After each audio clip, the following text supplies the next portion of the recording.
Welcome back to Iha designs. ഇഹാഡ് in house പ്രൊഡക്ഷനിലുള്ള ഒരു ready to wear sleeveless slitted top ആട്ടോ. ഇത് സ്ലിറ്റ് ഉള്ള ടോപ്പാണ് ഇതിനകത്ത് ചെയ്തിരിക്കുന്നത്. ഇതിനകത്ത് നമ്മൾ യൂസ് ചെയ്തിരിക്കുന്ന മോഡൽ ചന്തേരി എന്ന് പറയുന്ന ഒരു വെരി സ്പെഷ്യൽ ഫാബ്രിക് ആണ്. അതായത് ഭയങ്കര നല്ല ഒരു സിൽക്ക് ഫിനിഷ് ഉള്ള പ്രിന്റഡ് ഫാബ്രിക് ആണ്. ഇങ്ങനെയാണ് പ്രിന്റിന്റെ ക്ലോസർ ഷോട്ട്. അപ്പൊ അതിന്റെ പൊക്കത്തായിട്ട് നമ്മളൊരു ലോങ് ഷ്രഗ്, ജോർജറ്റിന്റെ ലോങ് ഷ്രഗ് ആണ് അറ്റാച്ച് ചെയ്ത്, ഡിറ്റാച്ച്ഡ് ഷ്രഗ്, അത് ലോങ് ഷ്രഗ് ആണ് ചെയ്തേക്കുന്നത്. സോ നമുക്കിത് 2-in-1 യൂസ് ആണ്. ഇത് ഫുൾ ഓപ്പൺ ചെയ്തിട്ട് സ്ലീവ്ലെസ് പോലെ വെയർ ചെയ്യേണ്ടവർക്ക് ഈ പ്രിന്റഡ് ടോപ്പ് ഓൺലി സ്ലീവ്ലെസ് ആയിട്ട് വെയർ ചെയ്യാം. അതല്ല ഷ്രഗ് വേണ്ടവർക്ക് ഷ്രഗ് ആയിട്ട് ഇതേപോലെ ടൈ ചെയ്ത്, ഇത് ഷ്രഗ് പല രീതിയിൽ സ്റ്റൈലിംഗ് ചെയ്യാം കേട്ടോ. ഷ്രഗ് ഓപ്പൺ ചെയ്തിട്ട് വെയർ ചെയ്യേണ്ടവർക്ക് ഓപ്പൺ ചെയ്തിട്ട് വെയർ ചെയ്യാം. ഇതുപോലെ ക്ലോസ് ചെയ്തിട്ട് ഇങ്ങനെ സ്റ്റൈലിംഗ് ചെയ്യണമെങ്കിൽ ഇങ്ങനെ ചെയ്യാം. ഞാൻ ഇതിന്റെ പ്യോർ മസ്ലിന്റെ ചെയ്തിട്ടുണ്ടായിരുന്നു. ഇതൊരു മോഡൽ ചന്തേരിയിൽ ഇപ്പൊ റീലോഞ്ച് ചെയ്യുവാണ്. പ്രൈസ് കുറച്ചുകൂടി അഫോർഡബിൾ ആക്കിയിട്ടുണ്ട്. ഒരുപാട് പേര് നമ്മളോട് ബെസ്റ്റ് റേഞ്ച് വേണം എന്ന് പറഞ്ഞുകൊണ്ട് തന്നെ 1500 റെഡി ഫോർ ഡെസ്പാച്ച് ആണ്. അറൌണ്ട് ഒരു വീക്കിനകത്ത് കിട്ടത്തുള്ളൂ. യൂഷ്വൽ 3 days സ്പീഡ് ആരും എക്സ്പെക്ട് ചെയ്യരുത്. ബെർഗൻഡി ആണ് ഷ്രഗ് അകത്ത് യൂസ് ചെയ്തിരിക്കുന്നത്. നല്ല വാൾ പെയിന്റിംഗ് ഒക്കെ ചെയ്യുന്ന പോലത്തെ പ്രിന്റുകളാണ്. അതും നല്ല രസമുള്ള ഒരു പ്രീമിയം ക്ലോത്തിനകത്താണ്. സോ ഇത് സ്ലിറ്റഡ് ആണ്. കാരണം ഇതിനകത്ത് ഞാനൊരു ബ്ലാക്ക് ബോട്ടം പെയർ ചെയ്തിട്ടാണ് ഇട്ടിരിക്കുന്നത്. അപ്പൊ ശരിക്കും ബെർഗൻഡി ബോട്ടം ആണ് ഇതിന്റെ കൂടി ഇടുന്നത്.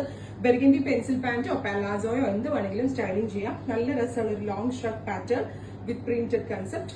1500 ഇഹയുടെ ഇൻഹൗസ് ആണ്. സ്മോൾ തുടങ്ങി ഡബിൾ എക്സൽ വരെയുള്ള സൈസസ് അവൈലബിൾ ആക്കുന്നുണ്ട്. ഉറപ്പായിട്ടും എല്ലാവരും ട്രൈ ചെയ്ത് വരുന്നത് സെയിം ബെർഗൻഡി തന്നെയാണ് ഷ്രഗ് വരിക. പക്ഷേ ഇൻസൈഡിലെ പ്രിന്റ് വെർട്ടിക്കലി ലൈൻസ് കണ്ടോ, ഡാറ്റ പ്രിന്റ് ഇൻസൈഡിൽ നമ്മൾ യൂസ് ചെയ്തിരിക്കുന്നത് ഒരു സിൽക്ക് ബേസ് ഫാബ്രിക്കിൽ പ്രിന്റ് വരുന്നതാണ്. ഇത് സ്ലിറ്റഡ് ആണ്. ശരിക്കും ഇതിന് ബെർഗൻഡി ബോട്ടം ഇടുന്നതായിരിക്കും സ്റ്റൈൽ ആവുക.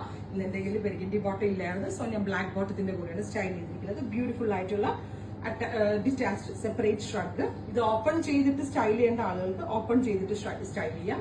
അതെല്ലാം ക്ലോസ് ചെയ്തിട്ടിട്ട് ഇതേപോലെ വേണമെങ്കിലും അങ്ങനെയും സ്റ്റൈലിംഗ് ചെയ്യാം. ട്രൈ ചെയ്ത് നോക്കാം. അതായത് നല്ല രസമുള്ള ഒരു ടീ ബ്ലൂ ടോൺ ആണ്. ഇൻസൈഡിൽ ഞാൻ പറഞ്ഞില്ലേ സിൽക്ക് ബേസിൽ വരുന്ന ഒരു പ്രിന്റഡ് സ്ലീവ്ലെസ് സ്ലിറ്റഡ് ടോപ്പ് ആണ് വരിക. സ്ലീവ്ലെസ് യൂസ് ചെയ്യുന്ന ആളുകൾക്ക് ഈ ഷ്രഗ് ഇല്ലാതെ ഇതൊരു സ്ലിറ്റഡ് ടോപ്പ് ആയിട്ട് നമുക്ക് യൂസ് ചെയ്യാം. അത് സ്ലീവ്ലെസ് ഇടാത്ത ആളുകൾക്ക് ഞാൻ ഈ വെയർ ചെയ്യുന്ന പോലെ ഷ്രഗ് ഇതുപോലെ ഓപ്പൺ ചെയ്തിട്ട് വെയർ ചെയ്യണമെങ്കിൽ ഓപ്പൺ ചെയ്തിട്ട് വെയർ ചെയ്യാം. അതെല്ലാം ഫുള്ള് ക്ലോസ് ചെയ്തിട്ട് വെയർ ചെയ്യണമെങ്കിൽ ക്ലോസ് ചെയ്തിട്ട് ഇതുപോലെ ടൈ ചെയ്ത് ഫ്ലാറ്റ് ആയിട്ട് ജാക്കറ്റിന്റെ കൂടെ വെയർ ചെയ്യാം. ശരിക്കും ഈ ജാക്കറ്റ് കളർ എന്താണോ അതായിരിക്കും ബോട്ടം വെയർ ചെയ്യാം നന്നാവും. ഇനി ജീൻസ് ആണെങ്കിലും കിട്ടാൻ മതി. ലെഗിൻസോ ചൂടി ബോട്ടോ എന്താ നമ്മുടെ കയ്യിലുള്ള ബോട്ടോ അതിന്റെ കൂടെ വെയർ ചെയ്യാൻ പറ്റും. ബ്യൂട്ടിഫുൾ കൺസെപ്റ്റ് ആണ് ഈ ഇൻ ഹൗസിൽ നിന്നുള്ളത്. 1500 ട്രൈ ചെയ്തു. ഫസ്റ്റ് വൺ ഞാൻ വെയർ ചെയ്യാൻ എനിക്ക് വയ്യാട്ടോ, അതുകൊണ്ടാണ്. സെക്കൻഡ് വൺ സെയിം ആയിരിക്കും. ഇന്നറിലെ പ്രിന്റ് ചേഞ്ച് ആയിരിക്കും. ഞാൻ ഇതിനകത്ത് കൂടെ ചുമ്മാ ഇങ്ങനെ കെട്ടി വെച്ചിട്ട് കാണിക്കാൻ തുടങ്ങി. ഞാൻ വെയർ ചെയ്തിട്ടില്ല കേട്ടോ, ബിക്കോസ് മറ്റതിന്റെ താഴെയാണ് ഞാൻ വെയർ ചെയ്ത് കാണിക്കുന്നത്. വിത്ത് ലൈൻസ് വിത്ത് ഇതുപോലെ തന്നെ വരുന്ന ഷ്രഗ് ട്രൈ ചെയ്ത് നോക്കുക.